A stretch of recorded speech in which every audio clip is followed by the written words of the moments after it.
गीता की अनमोल बातें। क्रोध का त्याग कर दें। क्रोध से मनुष्य की मति मारी जाती है, जिससे स्मृति भ्रमित हो जाती है। स्मृति भ्रम हो जाने से मनुष्य की बुद्धि नष्ट हो जाती है, और बुद्धि का नाश हो जाने पर मनुष्य खुद अपना ही नाश कर बैठता है। मृत्यु से भी बढ़कर है मृत्यु का भय। न कोई मरता है और न ही कोई मारता है, सभी निमित्त मात्र हैं। सभी प्राणी जन्म से पहले बिना शरीर के थे, मरने के उपरांत वे बिना शरीर वाले हो जाएंगे। यह तो बीच में ही शरीर वाले देखे जाते हैं, फिर इनका शोक क्यों करते हो? कोई भी अमर जड़ी खाकर पैदा नहीं हुआ है। कोई जल्दी मरेगा तो कोई देर से।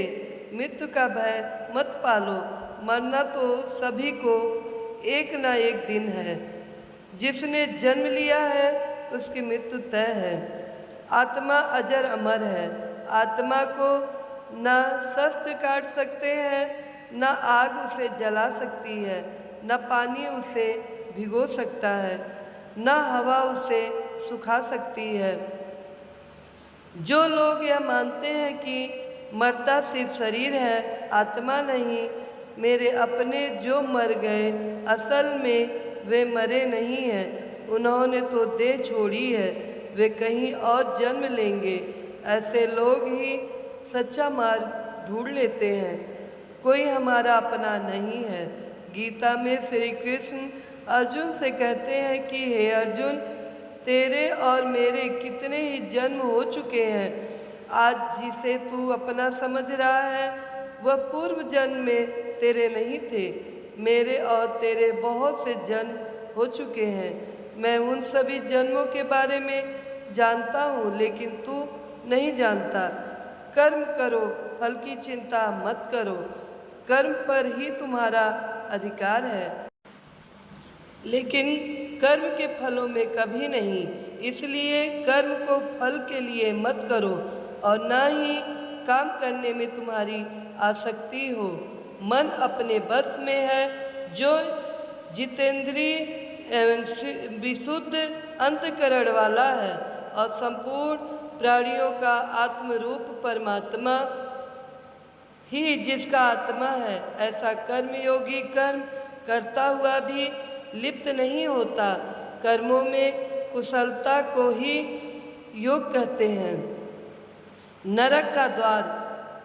काम, क्रोध तथा लोभ, यह 3 प्रकार के नरक के द्वार सब अनर्थों के मूल और नरक की प्राप्ति में हेतु होने से यहाँ काम, क्रोध और लोभ को नरक का द्वार कहते हैं।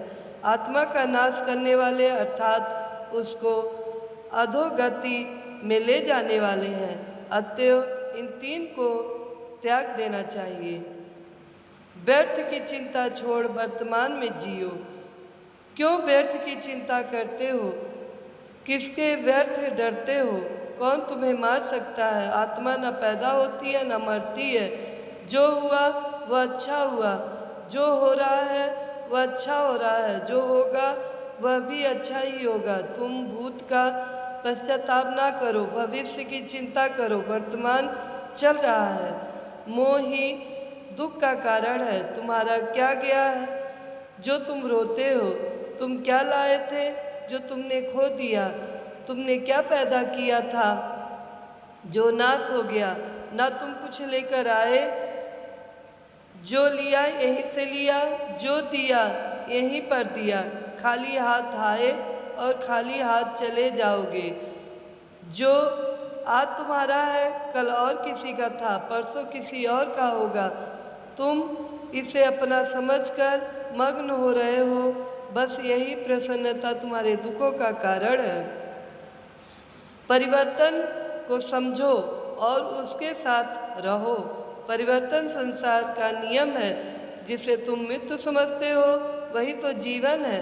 एक क्षण में तुम करोड़ों के स्वामी बन जाते हो, दूसरे ही क्षण में तुम दरिद्र हो जाते हो। मेरा तेरा छोटा बड़ा अपना पराया मन से मिटा दो, फिर सब तुम्हारा है, तुम सबके हो। न यह शरीर तुम्हारा है, न तुम शरीर के हो।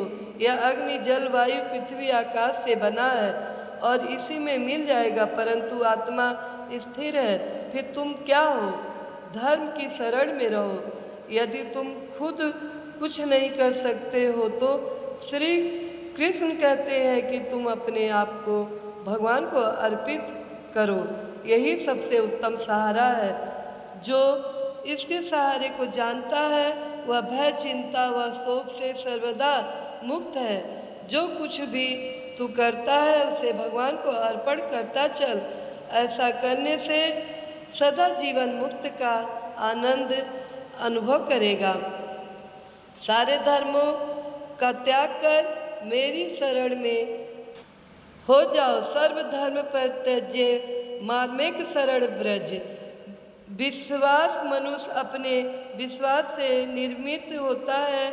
जैसा वह विश्वास करता है वैसा वह बन जाता है। सदैव संदेह करने वाले व्यक्ति के लिए प्रसन्नता न इस लोक में है और न ही परलोक में। जो कोई भी व्यक्ति जिस किसी भी देवता की पूजा विश्वास के साथ करने की इच्छा रखता है, मैं उस व्यक्ति का विश्वास उसी देवता में दृढ़ कर देता हूँ।